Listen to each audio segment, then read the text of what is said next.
Gracias, Marcelo. Creo que es un enorme,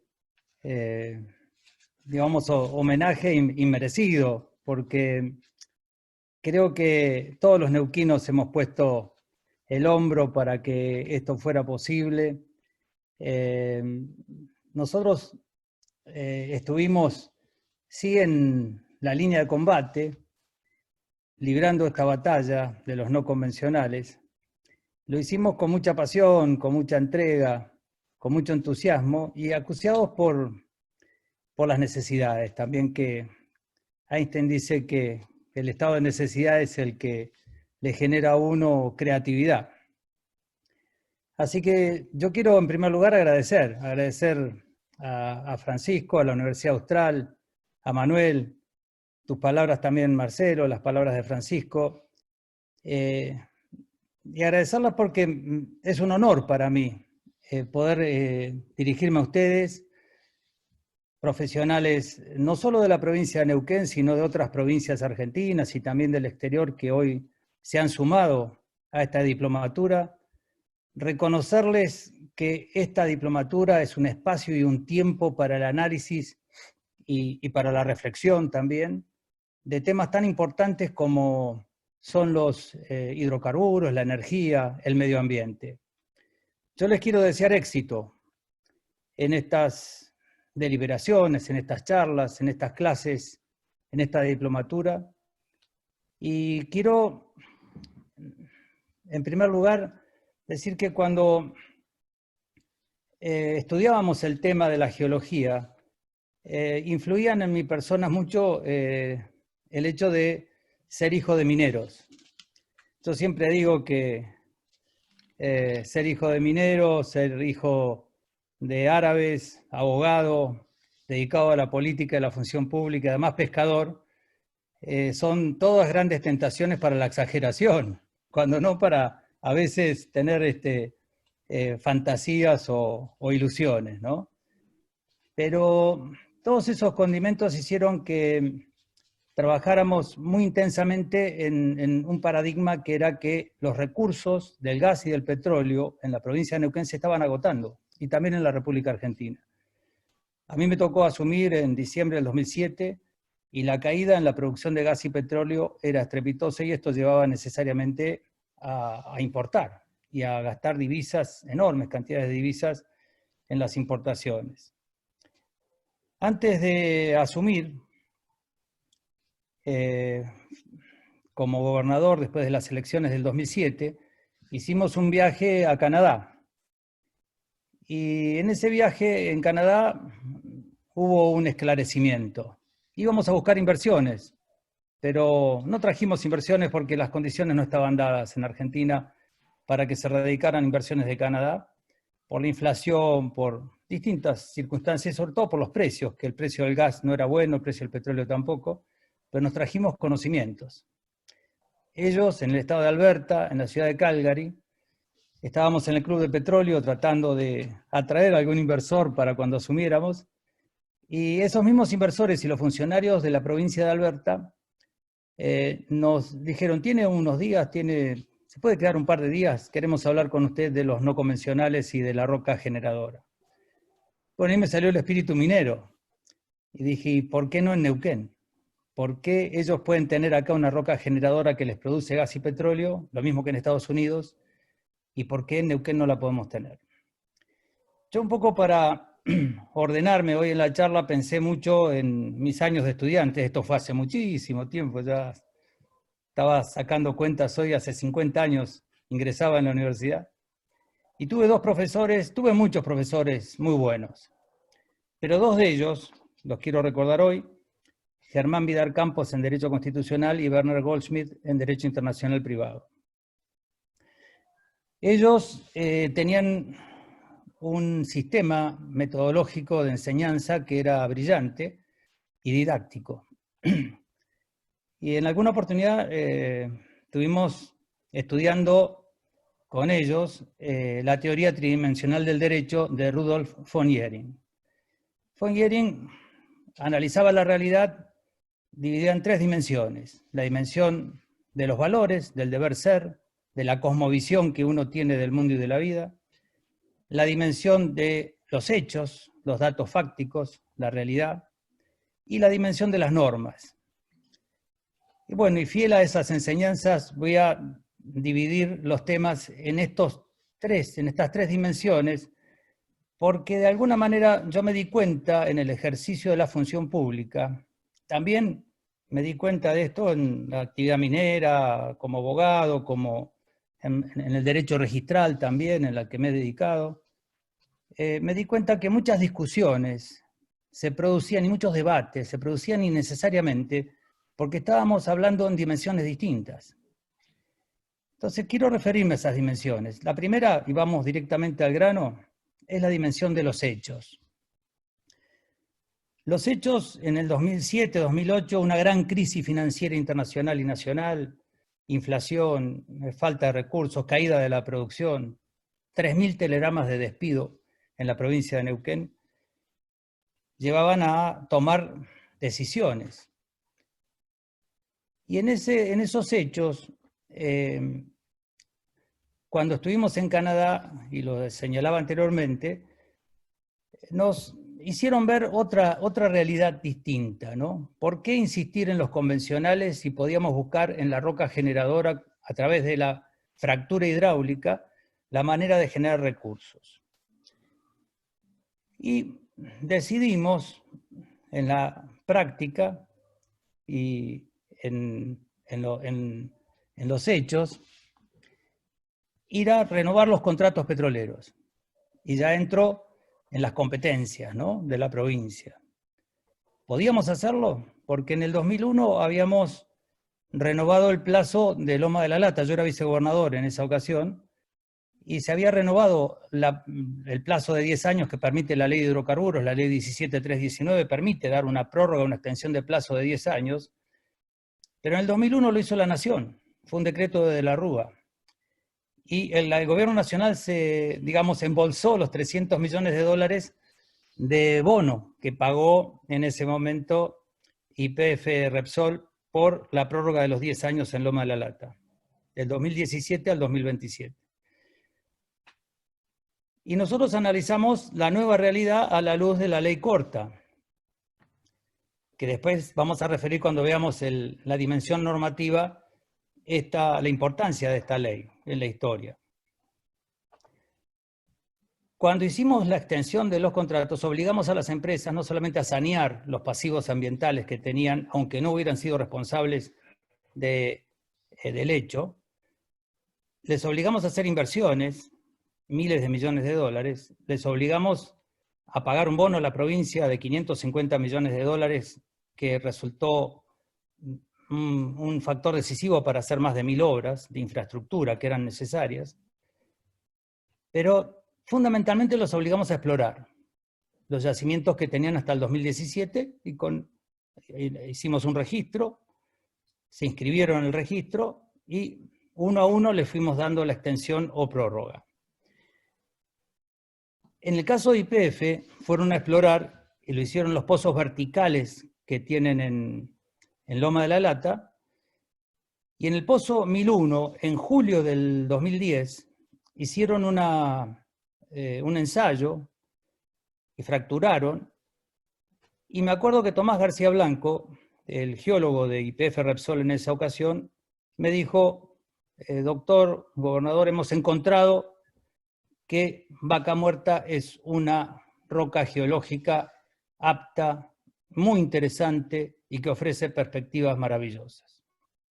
Ese fue el primer ensayo. Después YPF hizo otros 2 o 3 ensayos más en Loma de la Lata, y ya empezamos a ver las cosas de otra manera. Ya no era la ilusión del minero, ya no era un sueño, ya no era un espejismo, una fantasía, sino que era una realidad. Y dijimos, ¿por qué no? Es muy importante en esta realidad analizar también la matriz energética argentina y la del mundo, para analizar después los valores y el deber ser, ¿no? La matriz energética de Argentina, que es de dónde se obtienen los recursos energéticos para atender la industria, los hogares, el campo, el transporte, el comercio. Esa matriz energética indica que el 87% de la energía de Argentina depende del gas y del petróleo. En el mundo, en distintos países, es del orden del 50%. Hay países muy particulares, como China. China depende del 52% del carbón. Y para seguramente la sorpresa de muchos, Alemania e Inglaterra también dependen del carbón para su matriz energética. Chile tiene en el carbón y en la leña también un gran sustento de su matriz energética. ¿Por qué señalo este hecho? Porque la realidad manda. La realidad que estamos analizando obligaba a tener recursos. Un dato cierto es que nosotros destinamos 50.000 millones de dólares a importar gas y petróleo durante muchos años, del 2007 hasta el 2015.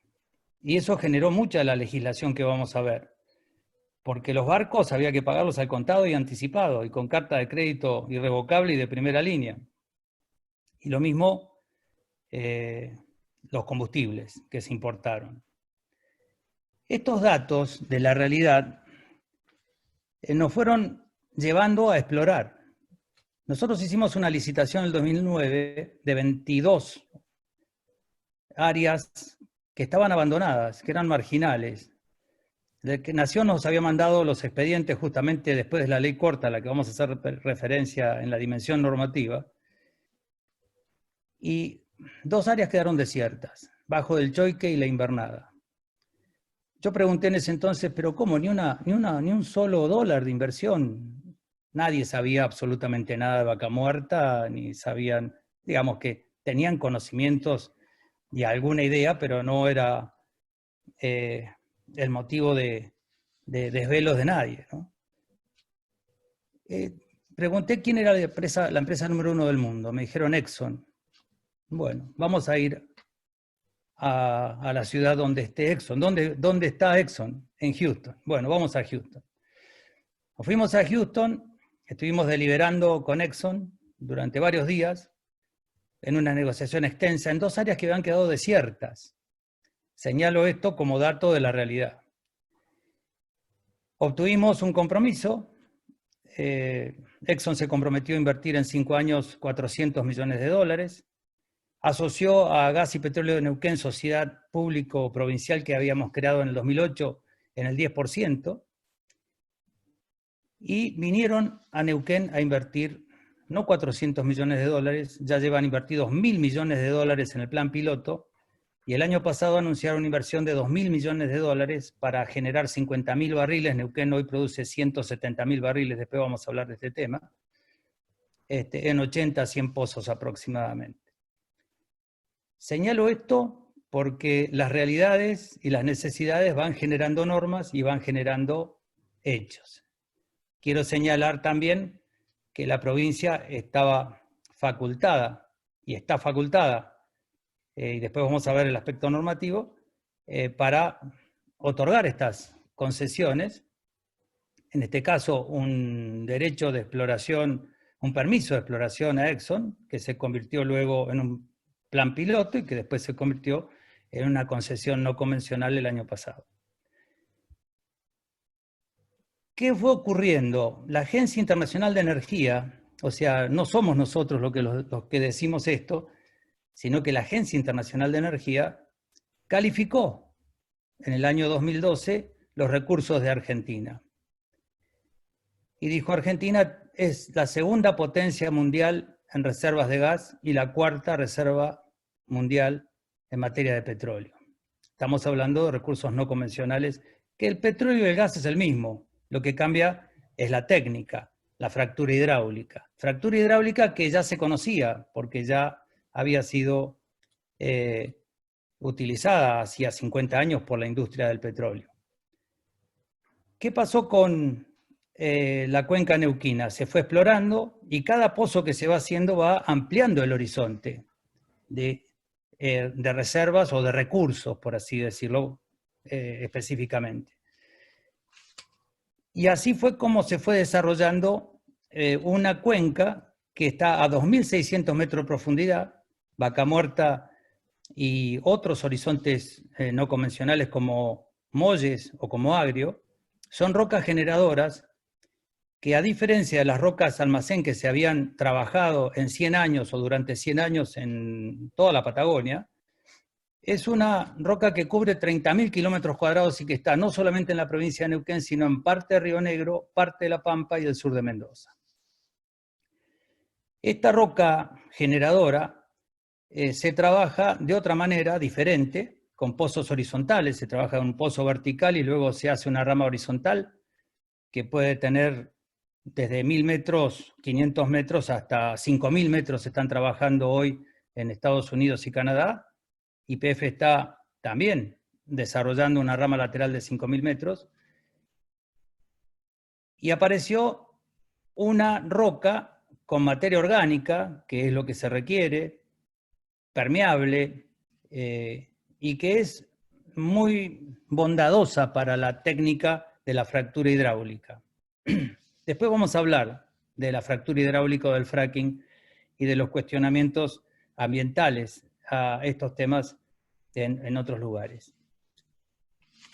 Si me refiero a los hechos, también puedo señalar dentro y mezclarlo ya con las facultades que tiene la provincia de Neuquén.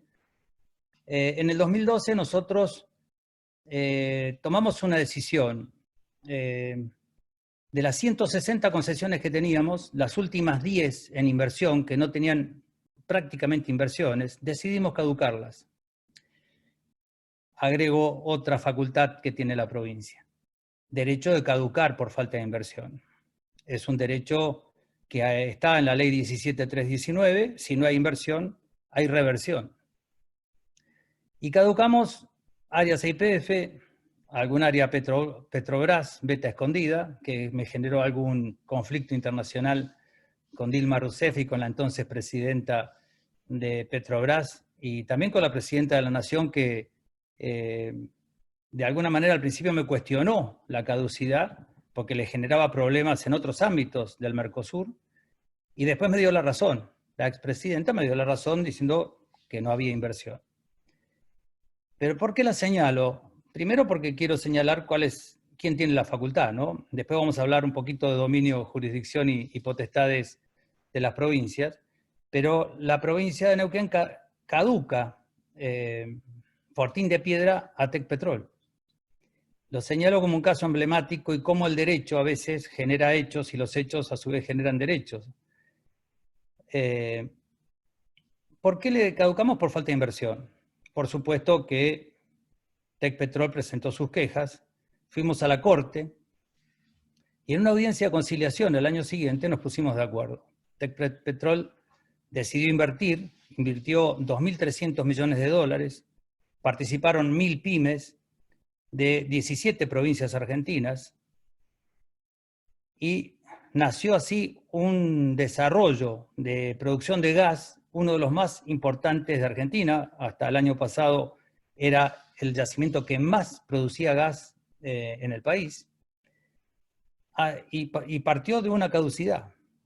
O sea que no necesariamente la caducidad tiene que terminar en un trauma, la caducidad puede terminar en una negociación como se hizo en la Corte, homologado el convenio por la Corte, en el cual se hizo una inversión que generó miles de puestos de trabajo y 2.300 millones de dólares de inversión. Quiero también señalar que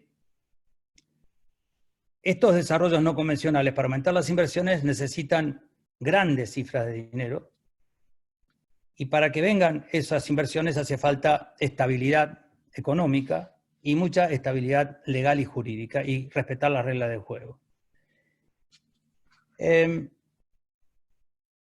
poco, cuando analizamos todos estos hechos, podemos llegar también al análisis hoy, marzo. Yo miraba los números de producción de marzo del 2020. En marzo del 2020, a pesar del virus, fue el mes de mayor producción de petróleo de la provincia de Neuquén en los últimos 15, 20 años. Se produjeron 172.000 barriles por día, récord de producción de petróleo. Por supuesto, ahora va a empezar a bajar porque en abril se cerraron pozos a la luz del aislamiento. Pero pasamos de 100.000 barriles en el 2007 a 172.000 barriles en el 2020. Hay 38 concesiones no convencionales otorgadas a unas 20 empresas y hay una producción hoy de petróleo que el 75% es no convencional. Francisco recordaba el acuerdo con Chevron de Loma Campana del 2013. También aprobado por ley provincial en la legislatura tras una sesión donde afuera había manifestaciones de ambientalistas, alguna organización mapuche, algún dirigente sindical. Fue una manifestación violenta. No fue fácil legislar ese día, pero Loma Campana fue el disparador de estas inversiones. Se hizo sobre la base de Loma Campana y Loma de la Lata, se hizo una concesión de 370 kilómetros cuadrados por 35 años, y se sacó un decreto nacional de promoción de inversiones también. Esos dos elementos, la ley provincial que aprueba el convenio con Chevron y con YPF, y el decreto nacional de promoción de inversiones, fueron los que luego inspiraron la ley 27.007, que es la reforma de la ley de hidrocarburos que incorpora toda la legislación de los no convencionales. Hoy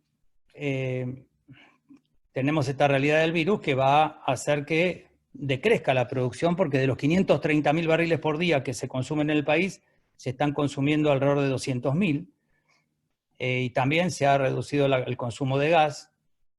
Ahora en el invierno seguramente va a crecer más, pero esos hechos fueron los que fueron marcando las normas y la realidad de lo que había que gobernar y conducir. Vamos a la dimensión del deber ser.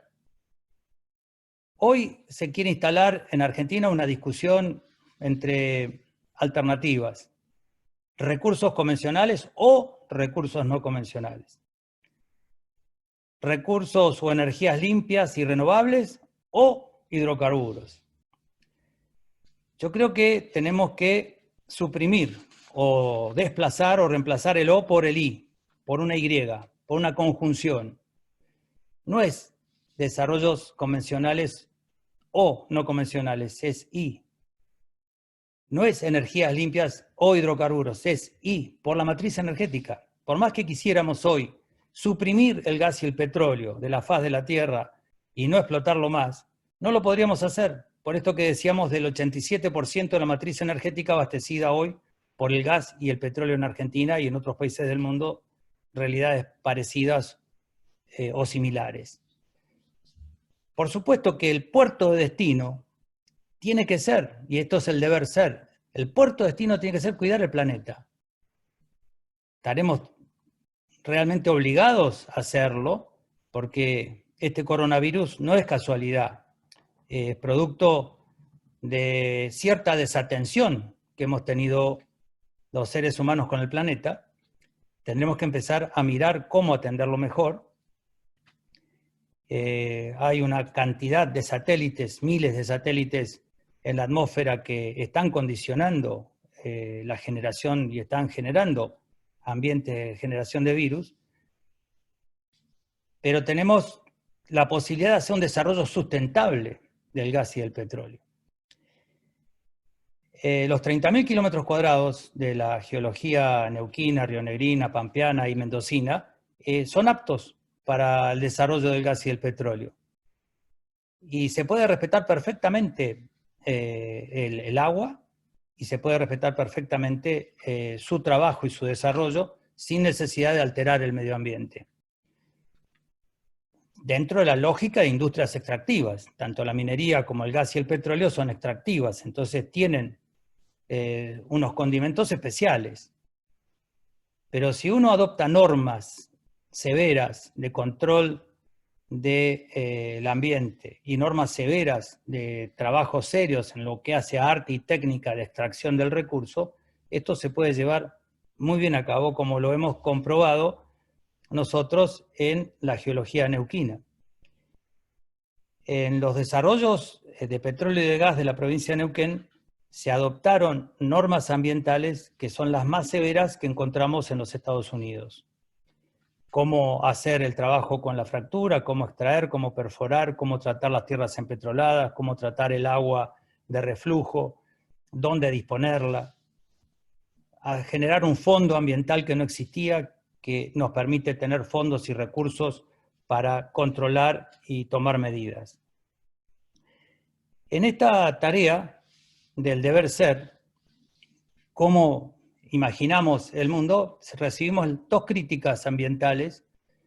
Una es el uso del agua, se usa mucha agua para la fractura hidráulica, millones de litros de agua. Y la otra es el tema de los terremotos. Son dos temas que seguramente van a surgir en los debates que ustedes lleven adelante. El tema de los terremotos queda rápidamente descalificado porque la emisión de onda de una fractura es 100.000 veces menor que la onda que se requiere sísmica para producir un terremoto. Esto fue instalado por ambientalistas y también por sectores del mundo que están interesados en que o que no se desarrollen los no convencionales o que no se desarrolle el petróleo. Esto es fácilmente comprobable desde el punto de vista científico. Y desde el punto de vista del agua, del uso del agua, Neuquén y Río Negro también, es una cuenca que es la mayor productora de agua de la República Argentina. Y el 96% del agua de estas provincias se va a parar al mar. ¿Cuánto hace falta para los desarrollos ya aprobados, para los 38 o 40 desarrollos no convencionales que tenemos aprobados? Hace falta el 4, el 5% de este 96% que se va al mar. Quiere decir que el cuestionamiento hídrico superficial no es válido. Por otro lado, los recursos del subsuelo, las napas y las reservas de agua, los acuíferos del subsuelo. Estos tienen que ser respetados con un sistema de perforación con cementaciones adecuadas y no se puede usar el agua del subsuelo potable para el uso en la estimulación hidráulica. Con esta prohibición quedó absolutamente cerrada esta discusión ambiental. En este deber ser, el gas representa una gran oportunidad para Argentina, lo mismo que el petróleo, pero el gas emite la mitad del carbón de carbono que emite el carbón. Entonces tenemos en el gas una oportunidad. ¿Cómo? Reemplazando, por ejemplo, el uso de combustibles en el transporte público y privado, reemplazando el uso de combustibles en la generación eléctrica, haciendo más gasoductos para generar mayor cantidad de hogares que se calefaccionen con gas. Y en el corto plazo o mediano plazo, hacer una planta para licuar el gas y exportarlo a China, para exportarlo a India, que consumen carbón, para también exportarlo a Brasil, y por supuesto mayor cantidad de gasoductos para el mercado interno y también poder exportar el gas a Chile, que ya hemos exportado. Hemos realizado nuestras primeras exportaciones de gas a Chile y también las primeras exportaciones de gas licuado a España. Esto representa una gran oportunidad del deber ser, de la realidad que nos gustaría construir. ¿Y qué más visualizamos? Después de superada esta pandemia, porque esto va a pasar, esto también se va a pasar, este virus, en algún momento, más temprano que tarde, nos va a permitir volver a la actividad, volver a la producción, volver a reactivar y reconstruir las economías.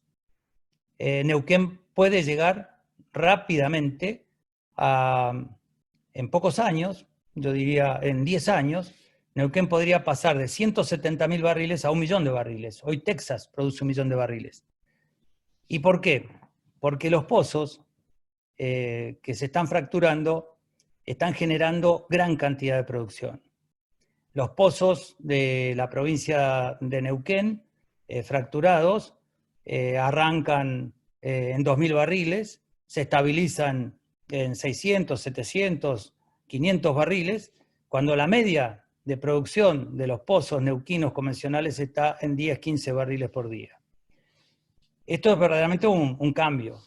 Esto es como yo siempre digo, Vaca Muerta es irreversible, es una flecha que ya salió disparada por el arco. ¿Cómo se va a concretar? Algunos piensan que es una quimera, y bueno, ya hay 27.000 millones de dólares invertidos en Vaca Muerta, ya hay 1.300 pozos produciendo shale, en arcillas, y otros 1.200 pozos en arenas compactas, denominados tight. Entonces ya Neuquén está produciendo el 70% de su producción de gas es no convencional, el 75% de su producción de petróleo es no convencional, y Neuquén produce el 60% del gas del país y el 30% del petróleo del país a hoy. Si no hubiera ocurrido lo del virus, yo creo que rápidamente llegábamos a los 250.000 barriles a fin de año. Ahora con este frenate, este paro de la actividad, se va a demorar, pero no mucho. Va a ser el tiempo que suspenda la actividad el virus y que dure el aislamiento obligatorio. Teniendo claro este deber ser de cómo vemos las cosas nosotros, en el sentido que las energías limpias tienen que ir desplazando con el tiempo a los hidrocarburos, hemos trabajado también en Neuquén en los desarrollos eólicos. Tenemos en carpeta muchos emprendimientos y se está terminando el parque eólico en Piedra del Águila, donde se van a producir 120 megas, que es, Neuquén consume unas 400 megas. Estamos hablando del 30% de la producción del consumo de Neuquén con un solo parque eólico.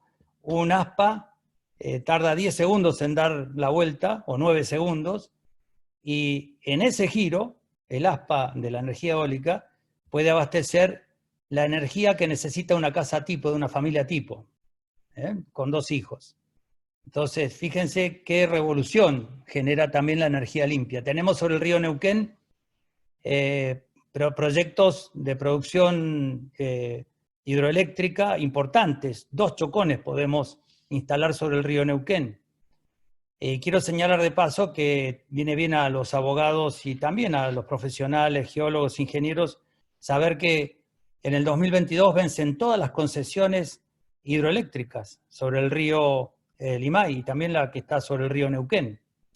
Esto va a generar también una gran discusión de dominio y jurisdicción, porque en el medio de las concesiones estuvo la reforma constitucional del 94, que también hace a una revolución conceptual en materia de hidrocarburos.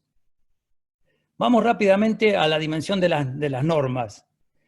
Las normas que ha tenido Argentina, ustedes las van a estudiar, sé que hoy empiezan con su primer clase de dominio y jurisdicción, pero el marco normativo empezó con la ley 14773, que era un marco normativo donde el Estado tenía el monopolio de la explotación y donde el dominio era del Estado. Los yacimientos de hidrocarburos sólidos, líquidos y gaseosos, decía esa ley, son patrimonio imprescriptible, inalienable, exclusivo de la nación.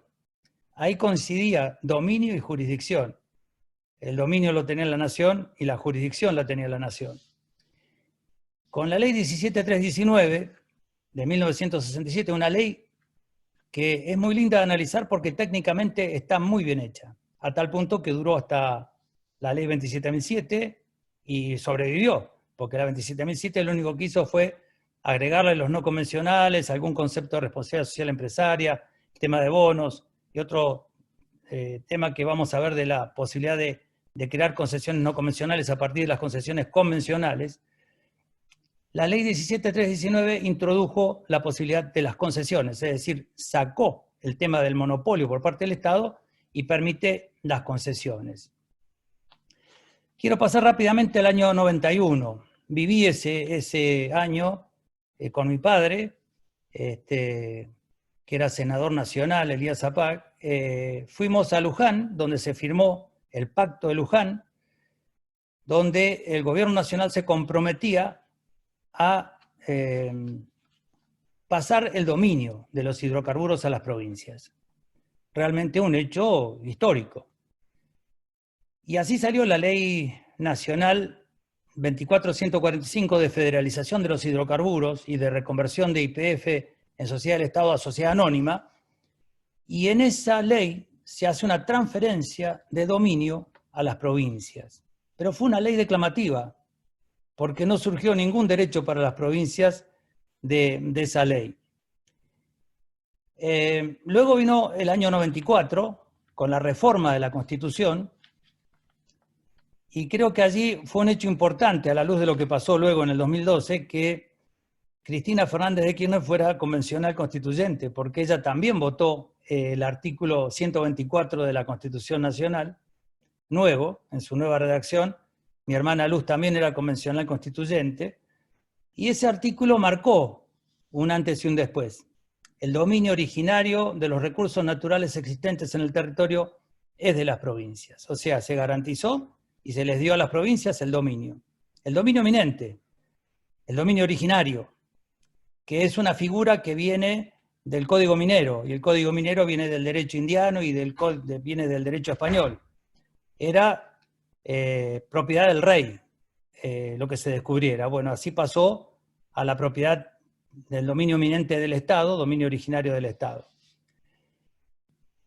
Tuvimos que esperar hasta el año 2006, a la ley corta, para poder tener garantías y poder ejercer las competencias y los poderes que se derivan de ese dominio. Hasta el 2006, fíjense lo que dije de la prórroga de Loma de la Lata del 2001, la hizo la Nación, teniendo la Constitución del 94. Y esto representaba ni más ni menos que 300 millones de dólares más o menos para una jurisdicción o para la otra. Pues en el 2006, la ley 26.197, denominada ley corta, estableció 2 capítulos. Muy corta la ley. La transferencia del dominio a las provincias, tal como estipulaba la Constitución del 94, y por otro lado, la derivación a las provincias como autoridad de aplicación. Autoridad de aplicación que le daba el poder administrador, el poder concedente, el poder de caducar, el poder de prorrogar, el controlar el medio ambiente, controlar las aguas subterráneas, las aguas del suelo, y también todas las normas laborales de seguridad e higiene.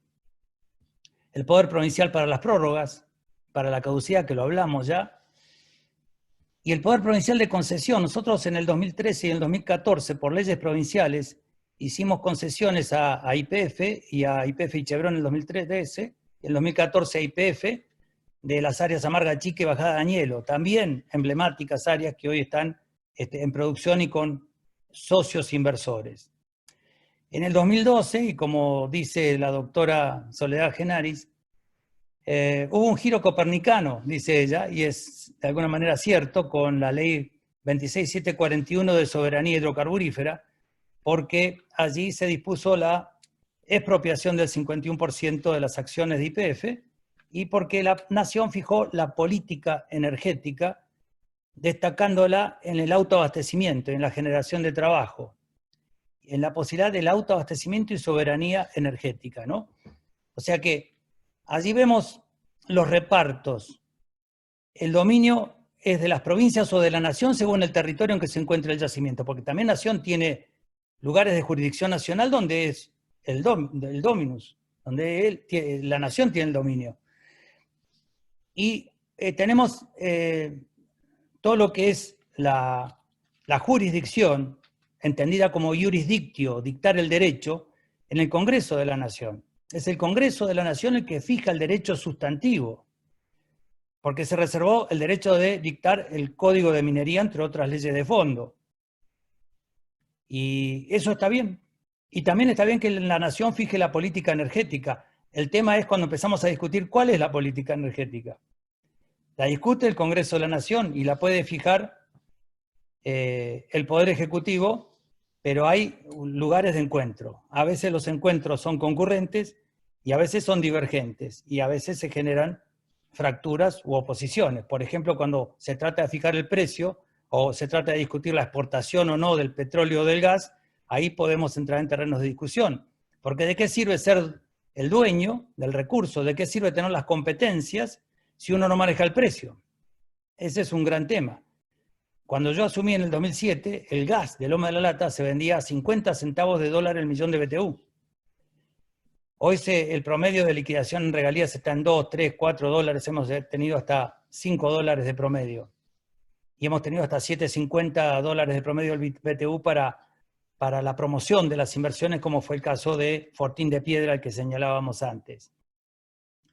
Pero si el precio es 50 centavos y lo fija la nación, ¿de qué sirve ser el dueño? ¿De qué sirve tener el dominio o las potestades, ¿no? Así que ahí hay puntos de encuentro y hay puntos de discusión.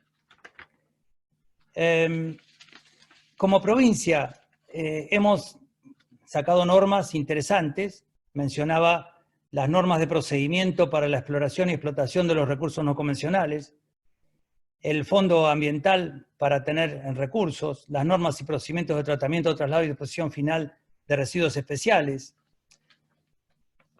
Este marco normativo fue importante, pero creo que también es importante analizar la ley 27.007, que ustedes seguro las van a analizar en estas jornadas, porque la ley 27.007 vino no solo a ratificar el dominio de las provincias, que todavía en la ley vieja, ley 17.319, figuraba a nombre de nación el dominio. Esto quedó consagrado con esta ley 27.007, y esta ley 27.007 vino a concluir la discusión sobre las potestades y los poderes. Y tuvimos una gran discusión, seguramente creo que está en el curso Germán Fernández Lahores, que era en ese entonces la contraparte que teníamos para analizar la discusión de esta ley por parte de YPF. Y esa ley 27.007 fue una confluencia de opiniones entre autoridades nacionales, autoridades provinciales y las autoridades de YPF. Esa ley 27.007 permitió incluir los no convencionales en la legislación, el concepto de responsabilidad social empresaria para que las provincias se vean beneficiadas con un bono, también un bono por las reservas y un bono por las prórrogas. Todos estos eran vacíos legales que se fueron llenando. Y también la posibilidad de que a partir de las concesiones convencionales que hay hoy, las empresas puedan solicitar una concesión no convencional con su plan piloto y su plan de desarrollo. Esto permitió, más allá de Loma Campana, ley provincial, Bajada de Añelo y Amarga Chica, ley provincial, permitió que el resto de todas las concesiones no convencionales las hiciera el Poder Ejecutivo Provincial sin tener que estar en la discusión cotidiana de cada una de estas inversiones en la legislatura de la provincia de Neuquén. Ese fue el gran avance de esta ley 27.007, que permitió, ya digo, estas inversiones por 200.000 millones de dólares, de las cuales, repito, ya llevamos invertidos 27.000 millones de dólares. Un tema interesante para destacar también, además de la geología, es la tecnología. La tecnología cambia día a día. Y no solamente de la mano de las empresas que han venido de Canadá y de Estados Unidos, como el caso de Exxon, que trajo a XTO, la empresa que mayor experiencia tiene en perforación no convencional en Estados Unidos y Canadá, sino de la mano de nuestros técnicos y profesionales, geólogos e ingenieros de Argentina, que le fueron incorporando novedades e innovaciones tecnológicas para la realidad de nuestra geología. Entonces, Neuquén, Río Negro, parte de La Pampa, el sur de Mendoza, le pueden ofrecer hoy a la República una herramienta en hidrocarburos necesaria para esa matriz energética del 87% y para ahorrar divisas y para generar trabajo local, para generar impuestos, para generar regalías. En cuanto a la renta, también hay una gran discusión de quién es la renta. La renta petrolera tiene que ser ganar-ganar. Tienen que ganar la nación, tiene que ganar la provincia, tienen que ganar las empresas, tienen que ganar los trabajadores, los técnicos y los profesionales. En ese ganar-ganar, cuando se fija el precio del barril del petróleo, allí la provincia tiene un 12% de regalías y un 3% de ingresos brutos, es un 15%. La nación tiene el impuesto a las ganancias tiene el impuesto al valor agregado, tiene todos los impuestos nacionales que graban o graban la actividad, como impuesto al cheque, y es aproximadamente un 24% de la renta. Es decir, entre la renta nacional y la renta provincial estamos en un 40% del valor bruto del barril, es renta del Estado. Y el Estado nacional lo coparticipa al resto de las provincias a través de la ley de coparticipación federal. Así que, y en el surtidor, la renta se distribuye entre la empresa refinadora, entre las empresas productoras y el Estado nacional, que se lleva entre el 40 y el 50% de la renta y la coparticipa a su vez a las provincias. Yo, para cerrar esta charla con la cual ustedes me honran, quiero hacerlo con palabras de optimismo con respecto a lo que nos está sucediendo.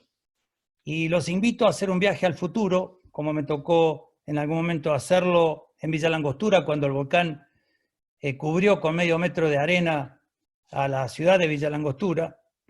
Llevó 9 meses recuperar Villa Langostura y que el volcán dejara de enviar arena. Y en ese momento, cuando me encontré con esa erupción, que fue el equivalente a 70 bombas nucleares, la erupción del volcán, disparó 1.500 millones de metros cúbicos sobre la superficie, básicamente argentina, porque el viento soplaba para este lado, si bien el volcán y el complejo Cordón-Cauce-Puyehue está en Chile. Me proyecté al futuro ese día y dije, bueno, Jorge, esto es un desafío, hay que mirarlo desde el futuro para acá y ver desde el futuro si hoy, en este combate y en esta lucha, podés estar a la altura de las circunstancias y quedar con la conciencia tranquila de que las cosas se hicieron bien. Hoy yo creo que el mundo tiene este desafío donde, como dice Darwin, las especies que sobreviven no son las más inteligentes ni las más fuertes, sino que son las que mejor se adaptan a los cambios.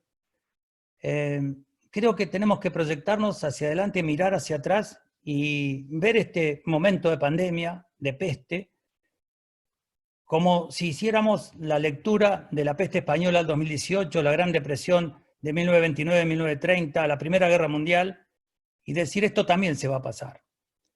Y que cuando se pase, nos encuentre a nosotros habiendo combatido y habiendo batallado con solidaridad y habiendo hecho todo lo que teníamos que hacer para defender la dignidad de cada persona y de todos los que participamos. Y poder decir, nosotros también estuvimos allí, también la peleamos.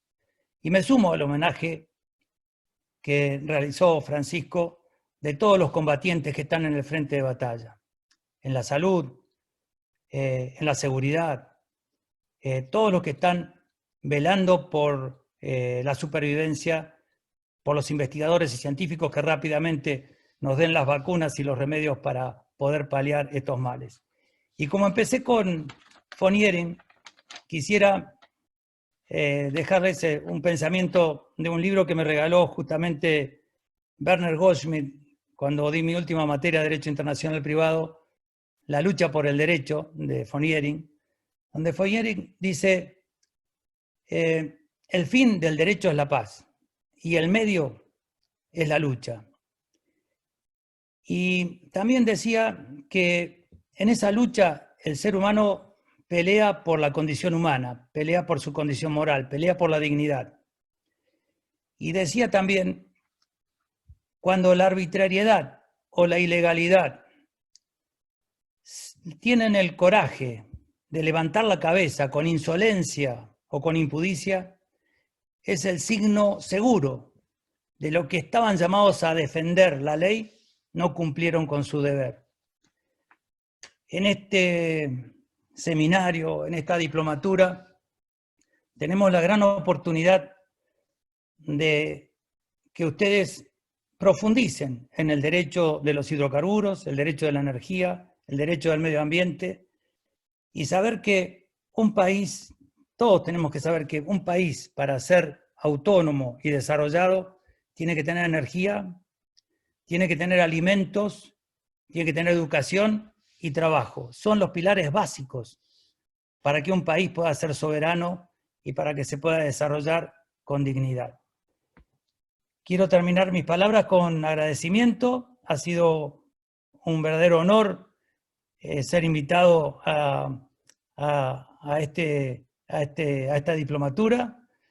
Desearles éxito en estas deliberaciones, desearles que puedan, con la conducción de Francisco y con la conducción de todos los profesores, que puedan ver todos los aspectos del derecho de la energía y de los hidrocarburos y del medio ambiente para velar para que en este desafío podamos levantarnos y caminar y saber que tenemos por delante un porvenir de progreso, un porvenir de desarrollo, de trabajo, y que la otra alternativa, sí, sería quedar sentados sobre una riqueza inmensa que quedaría a 2.800 metros de profundidad y que no la podríamos aprovechar, seríamos inmensamente pobres en un país inmensamente rico.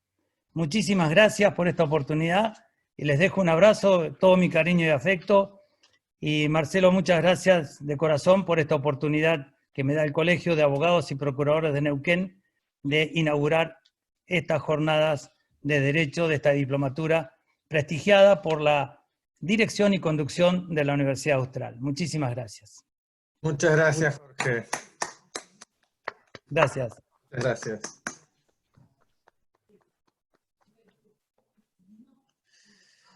Bueno, muchísimas gracias. Ha sido un honor realmente tenerte. Y bueno, si les parece, hacemos un pequeño cuarto intermedio. Nos refrescamos un poquito y volvemos en 10 minutos. Perfecto. Muy bien. Muy Gracias. bien. Buenas noches. Muchas gracias, doctor. Gracias a ustedes.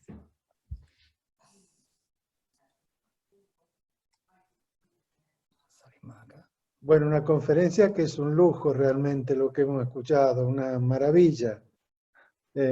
Así que deja una vara muy alta para la diplomatura.